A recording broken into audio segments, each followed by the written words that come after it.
Looks don't matter, beauty's only skin deep. We hear these sayings every day, and yet we live in a society that contradicts this very idea. Society shouldn't believe the unattainable beauty standards that the media promotes for both men and women, and relying on this idea of beauty can negatively affect self-esteem. The unrealistic standards of beauty that the media promotes for both men and women, that bombards them with every day, gives them a goal that's impossible to reach, and the effects are devastating. According to a study done by the Girl Scouts of America, out of over 1,000 girls that were surveyed, 88% believe the media puts a lot of pressure on them to be thin, 65% believe that the body image represented is too skinny, and 60% of the girls compare their body to what they see in the magazines. In the next few minutes, I'm going to take the time to talk about the media and the perceived appearance norms, the effects of body satisfaction and how it affects self-esteem, and how these unattainable beauty standards can be a cause or an additive to eating disorders. Now let's first move on to the media and their perception of beauty. The mass media play a critical role in what people believe to consider either beautiful or attractive. And they play that role into warping people's idea of what their self-image should be. One of the ways they do this is by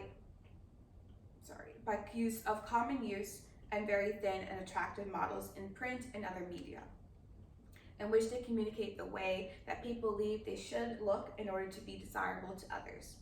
With images of ideals of beauty bombarding us daily, it's easy to forget that these standards of beauty are only arbitrary and they vary greatly from one to another and over culture and over time.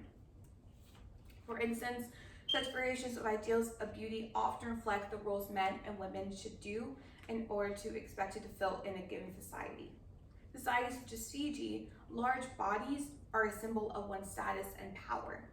And it's hard to say that this would be considered obese in the US, whereas it's desirable and attractive in this culture. But as social conditions change and gender roles, so the ideals of beauty. It has changed from the mature and curvaceous body of Marilyn Monroe to the stick, thin, and flat-chested figure that's epitomized by models like Twiggy and Kate Moss. With the stigmatization of fat bodies encourages the use of self-disciplinary practices like extreme dieting and exercise, and to achieve that social desired version of selfhood. Easy access to these celebrities on social media platforms and the pressures have grown. The platforms expose these users to real life photos of their peers, and that could stop them from critically analyzing the pictures that they view. Whereas in truth, these users can present their ideal image and their ideal selves through enhancing, editing, and embellishing their appearance and their online image. And let's first move on to the effects of body satisfaction and how it affects self-esteem. When girls compare their bodies to what is seen in both men and women, it increases their chance of having a poor body image. And research has shown that the media is negatively associated with self-esteem. That says when a girl or boy constantly views the media, the more chance they'll have to have a lower self-esteem. The photos you might see in the media isn't usually what you'll see in real life. We constantly compare ourselves to what we see in the media, and it can have detrimental effects on the view and how we view ourselves. One of the biggest problems is the lack of diversity in the media, and how it's unhealthy for these young girls of different ethnicities to view themselves because they're not fully represented. But some companies have already taken necessary steps to stop these impossible beauty standards. For instance, Dove started their own campaign in 2004 called Real Beauty. It is a campaign that features women of all shapes and sizes, and Dove also includes self-esteem toolkits and resources on their website as part of the mission to help develop girls and their self-esteem from a young age so they have the confidence to feel happy in themselves and reach their full potential. The endless reel of flawless faces can consume time and energy, and between that, and draw a wedge between the self posted online and the self reflected in the mirror, one's ideal self and one's real self. We see these unrealistic body image in the media and grow surrounded by it without even noticing it. And when it's seeped into that American culture, As a result, that ideal body image is internalized along with negativity towards fat. Along with the unhealthy obsession with food, diet, and appearance, there's also seemed to be underlying belief in the ideals of body weight and shape. When your body isn't similar to what you view in the media, it's presented you to start look for that certain solution. And that's how eating disorders come to play. And eating disorders are mostly common in women, but men do experience it as well. Adolescents diagnosed with serious eating disorders such as anorexia, nervosa, and bulimia say that it's often reported that their symptoms are linked with bullying that they often receive from their peers.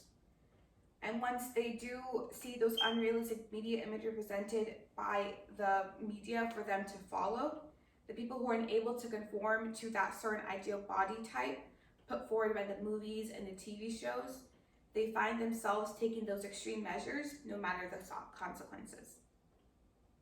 Again, about 1 in 3 people who have eating disorders are male, and they have those subclinical behaviors that include binge eating, fasting for weight loss, and purging, because they want to have that lean and muscular body type that is presented for the male.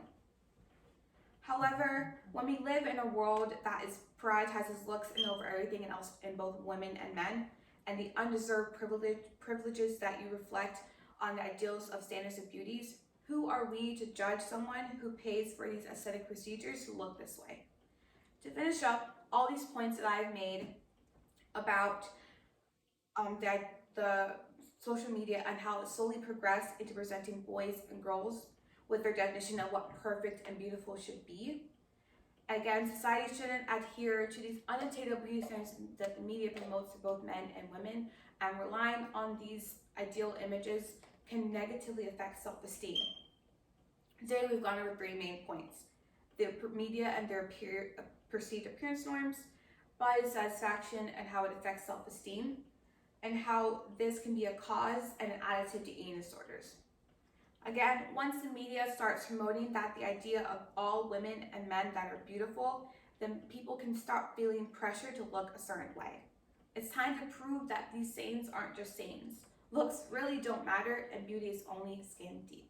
Thank you.